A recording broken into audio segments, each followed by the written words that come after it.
Assalamualaikum warahmatullahi wabarakatuh. Selamat pagi anak-anak. Bertemu lagi bersama Ibu Saradi Barusliana pada mata pelajaran prakarya. Nah, setelah UTS kini kita akan membahas materi baru, yaitu mengenai budidaya satwa harapan. Nah, sebelum belajar marilah kita berdoa terlebih dahulu ya, sesuai dengan keyakinan masing-masing.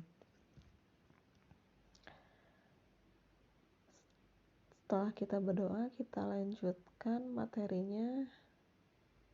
Nah, sebelum ke materi, kalian coba amati deh gambar-gambar yang ada pada PowerPoint ini. Di situ ada cacing, ada ulat, lalu ada jangkrik, juga ada lebah ya.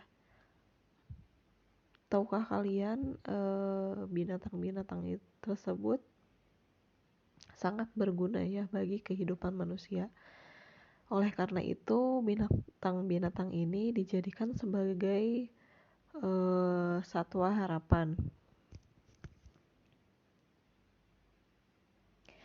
Untuk tujuan pembelajaran pada pertemuan kali ini, yaitu diharapkan siswa mampu menyatakan pendapat tentang keragaman ternak satwa harapan.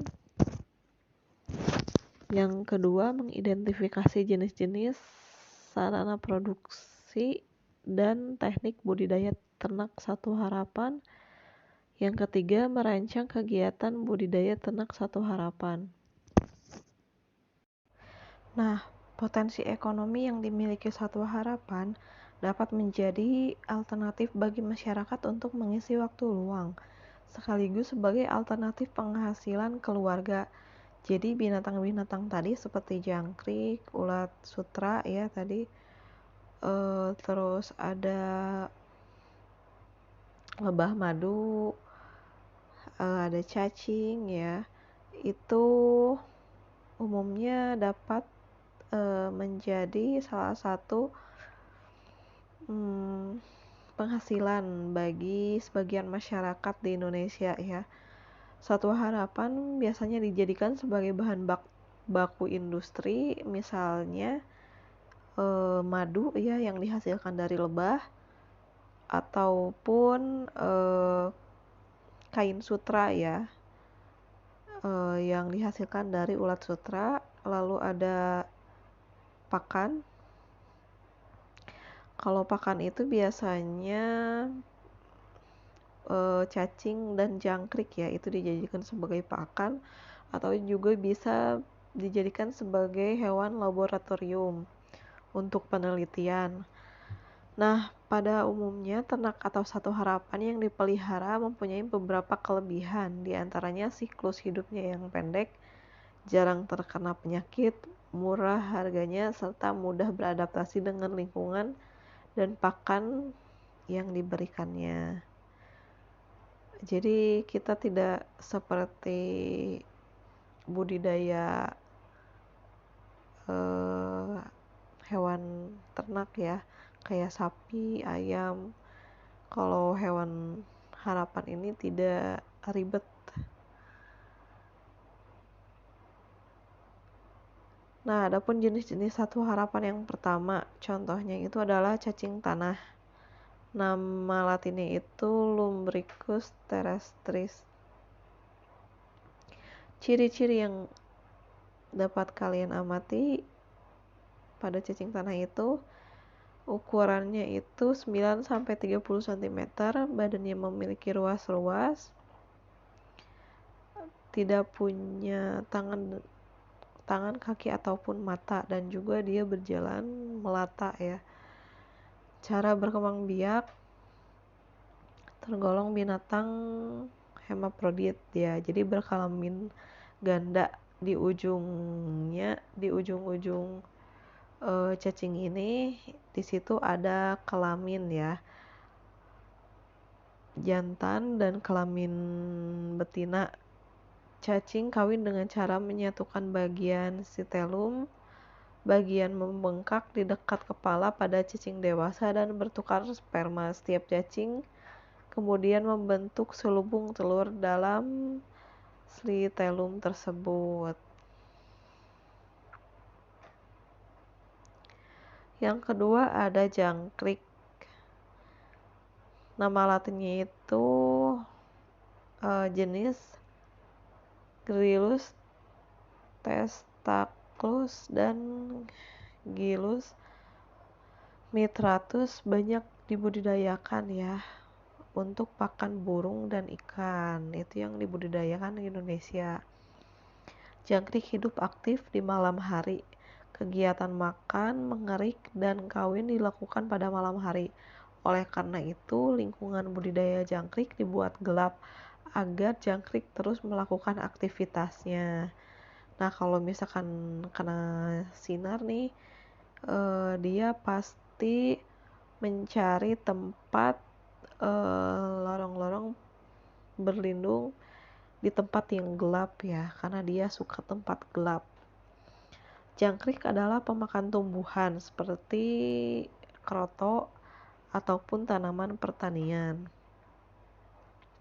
Ukuran tubuh jangkrik betina lebih panjang dibandingkan dengan ukuran tubuh jantan. Umur jantan lebih pendek dibandingkan dengan umur jangkrik betina ya. Yang ketiga ada lebah madu. Nah, spesies yang paling penting untuk diternak atau dipanen hasil madunya adalah lebah madu Apis mellifera dari Eropa, ya, lalu ada Apis adansoni atau Apis unicolor dari Afrika. Ada juga Apis dorsata dan Apis indica dari Asia ya. Itu adalah jenis-jenis lebah madu.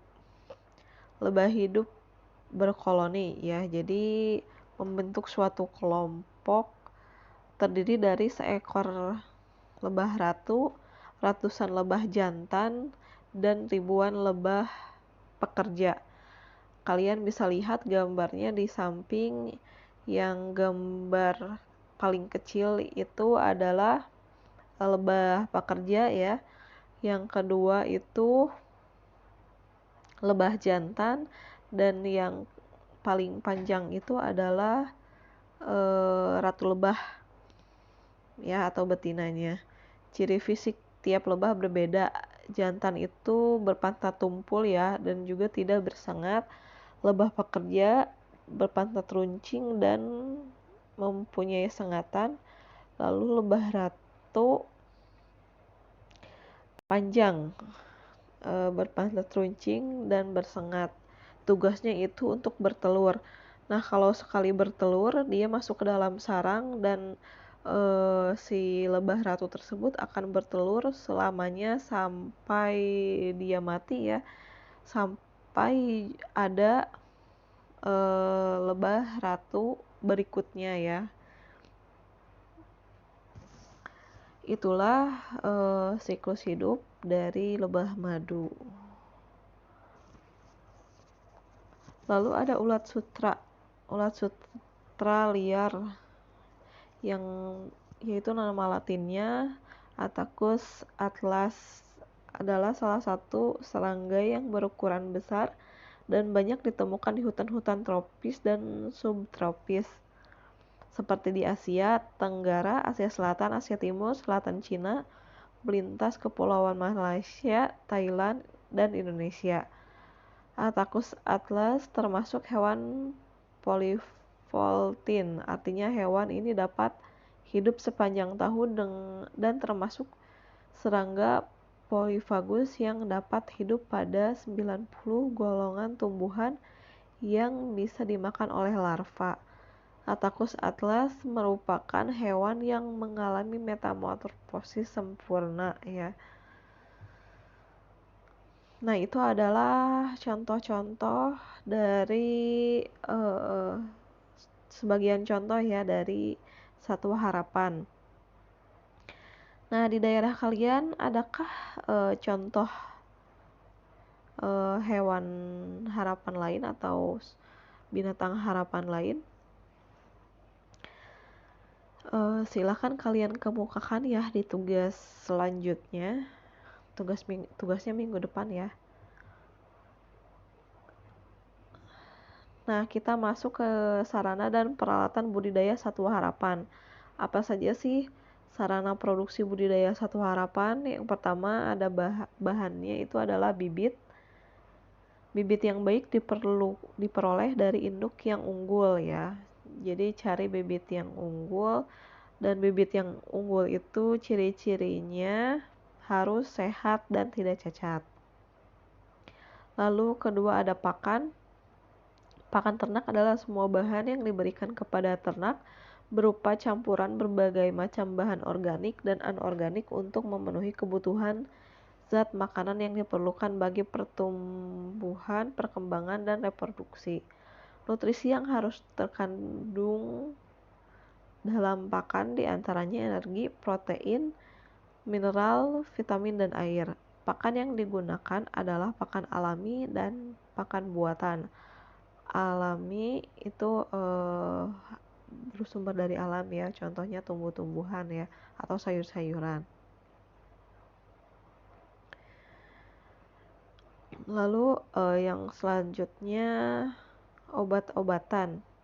Kegiatan budidaya kadang mengalami kendala. Salah satu kendala penting adalah serangan hama dan penyakit yang mengganggu proses pertumbuhan. Obat-obatan dapat diberikan untuk pencegahan dan penanggulangan hama penyakit. Nah, selain obat-obatan, vitamin juga diperlukan ya. Biasanya itu diberikan kepada hewan-hewan Satwa Harapan tertentu. Yang selanjutnya, air mempunyai peranan penting dalam budidaya ternak. Air harus mempunyai persyaratan tertentu agar ternak dapat tumbuh dengan baik. Air juga dapat digunakan untuk menjaga kelembaban udara sekitar kandang atau media hidup Satwa Harapan. Contohnya nih, cacing. Cacing itu tidak bisa lama-lama ada di luar tanah ya. Cacing itu harus ada di tanah dan juga harus pada tanah yang lembab. Kalau dia kekeringan, dia bisa mati ya. Kalau misalkan kalian taruh cacing di luar dan kena sinar matahari itu 1 jam aja dia udah mati ya. Jadi air itu penting.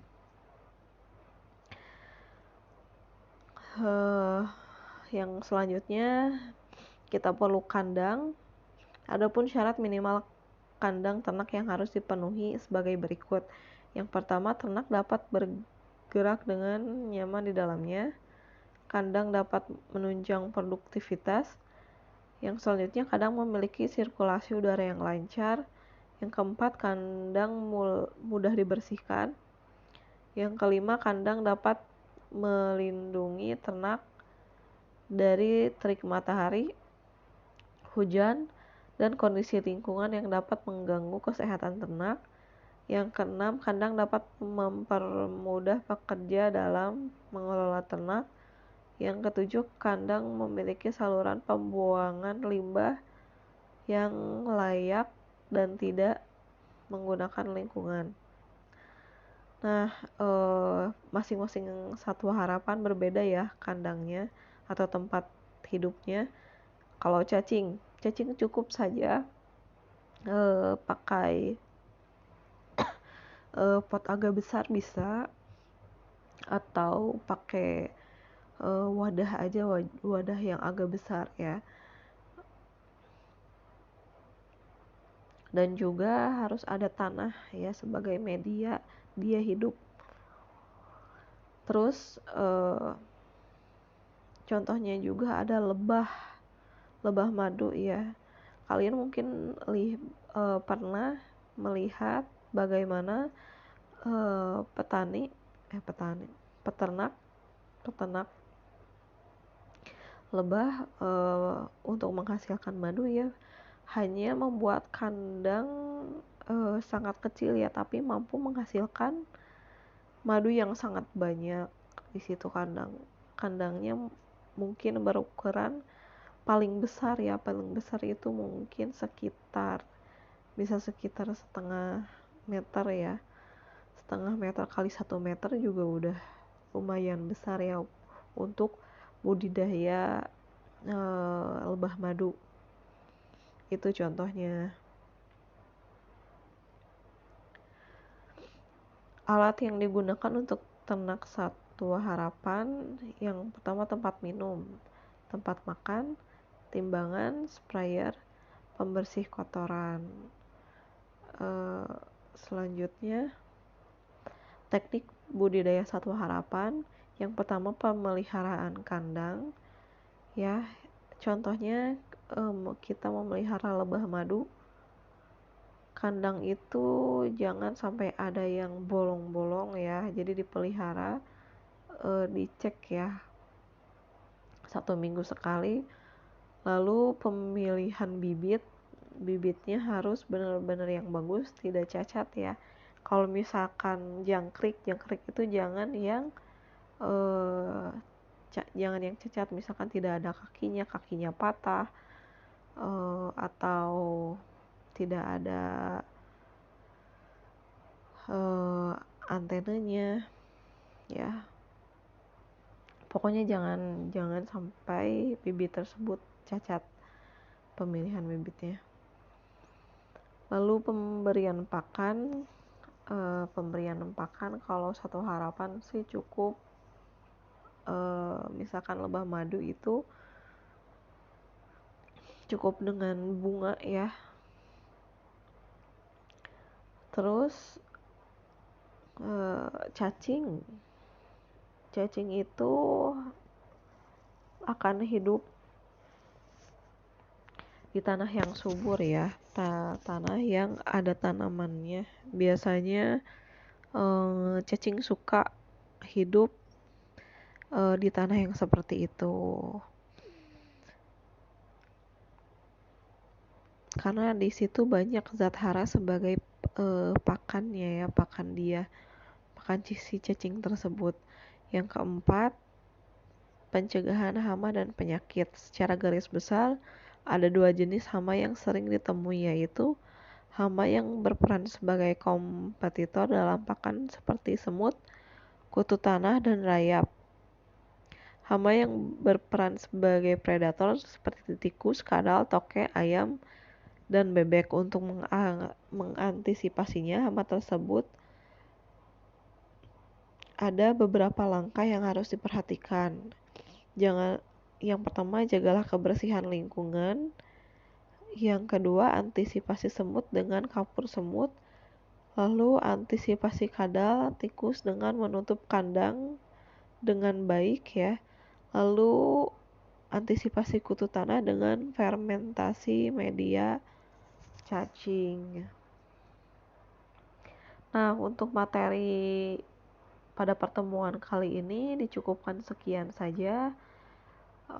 Untuk tugasnya ada di WhatsApp ya, di grup WhatsApp.